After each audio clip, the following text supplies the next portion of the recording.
We are carrying on with These Are My Words. Not my words, her words, but I'm reading them, just so you know. Friday, October 7th. I really enjoyed supper this evening. Yum, yum, spaghetti and meatballs. There are two Cree girls who always wait at the corner of the school at the end of the day, and they follow behind me, chanting and chanting in Cree. I don't know what they're saying because I don't understand them. Then this afternoon, they were on the street sidewalk holding hands and blocking my way. I thought to turn around and go the other way around the block, but I'm getting really angry at them. So instead, I started running right toward them as fast as I could, and I crashed right against their hands, flat out. I heard them smack against each other. I glanced back, and one girl was leaning over the other with a hand over her face, blood dripping between her fingers, and I kept running. I ran all the way back. I'm sitting in the corner by the window now, pretending to be doing my homework. They are not in the dorm right now. I hate this place. I get very angry sometimes, and I don't know why. It's like a burning pain across my chest. I never used to get angry. I remember only once, 2 winters ago, when my brother Lyndon got into my box where I kept a set of embroidered hankies that Grandma gave me, and he had blown his nose in all of them. I don't remember getting angry since. Now I'm angry all the time. Saturday, October 8th. It was my turn to sweep the dining room floor after lunch. The other girls, the other girl was a big Cree girl who seemed not to like me for some reason. I didn't even know her, but she tried to trip me with her broom. I noticed a group of Cree girls that are very mean and they pick on new girls like me. But there are three older girls who always seem to be nearby, so I haven't been beaten up yet. I have seen some of the new girls with bleeding lips or scratches on their faces. I just try to stay away from everyone and try to be nice to everyone.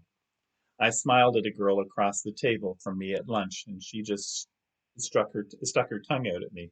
Oh well. I just finished adding Grandma coming around the corner of her cabin in my sketch. She's carrying a paper box from the store. Sunday, October 9. I'm sitting under the front window where I usually sit, and I'm just waiting for the lunch bell to ring. Service was at the chapel this morning, and it was boring again today. I like the colorful windows, though. I just have to get up when everyone else gets up and sit down when everyone else does. Then we march back to the residential school. It's a big brown brick building. I think I forgot to mention that at the beginning. It's a large brick building with a row of windows on each floor. It is 3 stories high with an attic on top, and oh, that was close. I looked up to see Miss Lewis come in, and I just had time to switch my diary to my Blackie story I had beneath it. She came to see what I was writing, so I read her some parts. She thought it was really funny when I read the part about Blackie running into a frozen block of wood buried under the newly fallen snow. I'm sitting facing the door, so I have to remember to look up once in a while. Emma never showed up again today. She must be busy. Monday, October 10th. It's Thanksgiving Day today. I'm not really sure what that means. Maybe it is just a day to be thankful for everything. Then I think they should call it Thankful Day. I never knew so many holidays existed. We had a special supper of turkey, mashed potatoes, gravy, and stuffing. We even had a small piece of pumpkin pie each. Back home, nobody pays attention to the holidays marked on the calendar. Oh, I forgot. Last week, the teacher asked me a question about something on the board, and I just shook my head. After school, he told me to stay at my desk and asked why I didn't answer the question because he knew that I knew the answer. So I told him I didn't know which question he was talking about.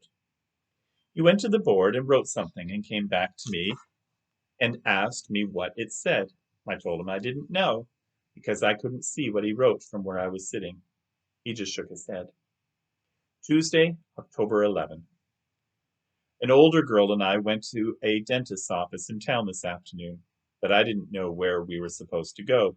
The girl stopped at the door of a large building and then she decided to go into Kresge's store instead. I told the supervisor when we got back so that I didn't get into trouble. So Miss Lewis is going to take me next time instead. I have a back tooth that needs filling. Back home, the dentist who came to the school just pulled out our teeth. This would be my first filling. When we got back to the residential school, Miss Tanner handed me a letter. It was from Grandma. This is what Grandma said. October 4th, 1966. Hi, Peanut. I got your letter, and I really do miss you too. Jenny ended up going home to her hometown, her dog Lucy with her. She's staying with her mother's sister to go to the school they have there. I don't know her address, but if you want, I will ask her mother for it. There is nothing going on here, as you well remember. Nothing ever does. Blackie sits by his doorstep, and I do believe he is really sad that you are not around anymore. He always looks disappointed when I come around the corner all by myself. There's a new teacher at this school this year. She is a rather big blonde woman with her hair always pinned up in a big bun at the back of her head. Several children are coming home with bruises from her hitting them and whatever she can get her hands on. I am glad you are no longer there. Please keep writing whenever you can, and I will answer whenever I can get to the store. Sometimes the snow is so deep I have to wait until someone makes a track to the store. The young man down the way, Rob, says he will make a path to the railway tracks for me with his snowshoes. You remember the couple with the new baby? That will make it easier for me. At least the trains clear the snow on the tracks. Take care of yourself and remember, I love you always with all my heart. Grandma. Grandma only mentions one letter. I've written her 2 letters already. I wonder which one she got. Wednesday, October 12th. A girl refused to eat supper and she had to sit there until she did.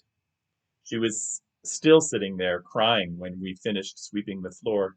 The other girls said it was beef goulash or something. I just ate it. It tasted kind of like sour cream, but I ate it. I haven't been punished yet for not eating my food. I'm answering Grandma's letter instead of watching television this evening. If Grandma's not getting all my letters, I must make sure to copy everything into my diary. Wednesday, October 12th, 1966. Dear Grandma, it was so good to hear from you. Yes, please ask for Jenny's address. I do miss her and Lucy too. I'm doing fine and things are all right, other than I miss you and the cabin. I'm learning some new stuff at school and I have discovered that I really love watching television in the evenings. I have seen a television, of course, when I was at the hospital or at the band office on the reserve, but I don't know about all the evening shows they have here. There are shows for children and comedy for adults, and then there are cowboy shows and new music band shows. We also have a snack of sandwiches and milk while we watch the shows before bed. The meals are good too. That's all you smell when you come in inside the door where we go in and out, since it's just off the dining room and the kitchen just beyond that. It is a comforting smell and it makes you very hungry. There was a big storm last night. We could hear the wind howling around the windows and see the snow hitting the window panes. I was thinking of you, and if you have storms like that, I hope you are snug and warm inside your little cabin. I miss Blackie too. I started writing a story about Blackie. It is getting quite thick. I put him in all kinds of adventures, and he rescues people and drags drowning kids to shore, and then he gets into fights with other dogs. I'm going to draw a picture of him on the cover when I'm done. I wish I was there with you. It's 2 more months before I can see you again. I can't wait. We will go rabbit snaring and ice fishing with a little toboggan pulled behind us. With all my love, Violet. Thursday, October 13th. The big Cree girl was sweeping the dining room floor after lunch, and when I went to get the broom from the closet, she came in and grabbed it from me. I need a broom to sweep the floor, quick, or I will be late for school. She wouldn't give it to me, so I just lunged and grabbed it from her. She held on, so I threw her to the floor, and still she would not let go of the broom. So I pushed the handle against her throat, and I put my knees on both sides. I felt a hot, searing anger come over me. I never felt this kind of anger in my whole life before. I didn't know I was that strong either. I worked hard with Grandma cutting wood and hauling water, so I guess I have lots of muscles. Anyway, I watched her face turn red and she couldn't breathe. But I wouldn't let her go until I heard someone coming. I jumped up and grabbed the broom and went out and began sweeping the floor. I could hear the girl coughing and gasping. When I finished sweeping and put the broom back, She was gone.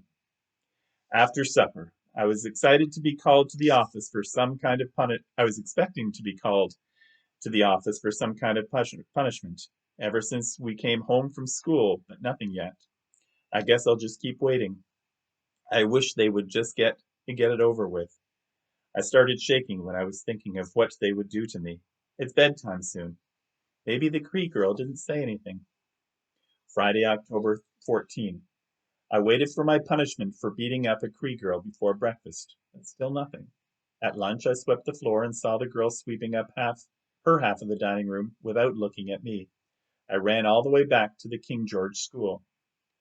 Saturday, October 15. The big Cree girl just ignores me now. The other two girls haven't bothered me again either. Miss Lewis asked me to come with her after supper. We went down the hall and into an empty room with a bed in it, and she told me to lie down on the bed. She said she's studying to be a nurse and she has to learn how to change the sheets without moving me. We laughed a lot as she tried to follow instructions from a book. She had to do it 4 times before she got it right. Then one more time to make sure she could do it quick. That was fun. While I was there, and since she was going to be a nurse, I mentioned about some feelings that I had in my abdomen, and I told her what it was like, and she laughed and gave me an aspirin. Sunday, October 16th. Emma came this afternoon. She was very happy. We walked to the park again, and we talked about home. She says that her brother, Mike, wrote to tell her that her little sister got sick and had to go to the hospital, but that she's okay now. Otherwise, everyone is fine at home, except an old man called Old Moses had an accident and died. I felt very bad about that. I remember in January 1st, he showed up at Grandma's cabin for Hugs and Kisses Day. When people went around from cabin to cabin hugging and kissing each other, I remember Grandma and I went ice fishing right after he left, because we didn't want any more of any people coming for hugs and kisses. Grandma knew I didn't like it. Emma didn't know exactly what happened to him, but Grandma will say something about him the next time she writes. Monday, October 17. I was in the washroom washing my face before supper when I heard someone sobbing in one of the toilet cubicles. There are 4 toilets against one wall. There's a space below the door, and I could see her feet. I asked her what was wrong, and she didn't answer. So I went to the toilet beside her, and I stepped up to the toilet seat and peered over the wall. She was sitting with her hands over her face. It was Sandra, one of the Cree girls. She had scratches on her face. I asked what happened to her, and she looked up and then opened the door and came out. I helped her wash her face. She looked like someone punched her in the face. She finally told me that her friend Angie had a boyfriend back home, who is now at the residential school too. Sandra saw him outside after school, and they started talking. Angie came out of the school and saw them, and Angie attacked her. I think Sandra is going to have a black eye. I'm going to remember never to tangle with Angie. Tuesday, October 18. I took a peek into the laundry room across from the dining room after supper today. The girls were there ironing the clothes. I don't know which ones do the laundry, but the ones were ironing were the Cree girls who used to bother me. I smiled and they smiled back at me. I just realized I have not seen Sandra. Wednesday, October 19. We had meatloaf, carrots, and mashed potatoes for supper. When we were back in the dorm, one of the older girls said that the supervisors, the boss, that's what everyone calls the principal, and the other people who ran the place eat different food than us. I wonder what they ate that was different. I really didn't mind the food we got. I really didn't care. They can eat whatever they want, I guess. That's the end of today's reading.